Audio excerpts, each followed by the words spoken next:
आबा, तू 5व्या भागाच्या शेवटी विचारलं होतास की मामांच्या आयुष्यात मेंढींचा प्रवेश कसा झाला आणि त्यांना पहिली मेंढी कोण दिली होती.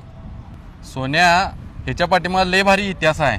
मामांची भक्ती, श्रद्धा आणि मुक्या जनावरांच्यावर असणारं प्रेम याच्या पोटी त्यांना एका त्यांच्या भक्तांनीच एक पांढरी शुभ्र मेंढी पहिल्यांदा भेट दिली होती. मग एका मेंढीपासून एवढा मोठा कळप कसा निर्माण झाला. अरे, चमत्कार असा होता की नाही, त्या एकाच मेंढीनं जणू चमत्काररित्याच पूर्णपणे सगळा कळप वाढवला. आणि त्या कळपातल्या मेंढ्या काय साध्या नव्हत्या. मामांचा एक आणि एक शब्द ऐकायच्या. मामांनी थांब म्हटलं की पूर्ण कळपच्या कळप एका पायावर थांबत होता. आईला काय येऊ मुक्या प्राण्यांच्या वरला जीव. तर मंडळी, हा नाद इथंच थांबत नाही, तर अजून पुढे जाणार आहे. तुम्हाला पण बघायचं असेल तर आत्ताच आमच्या पेजला फॉलो करा. बोला बोला बाळू मामाच्या नावानं.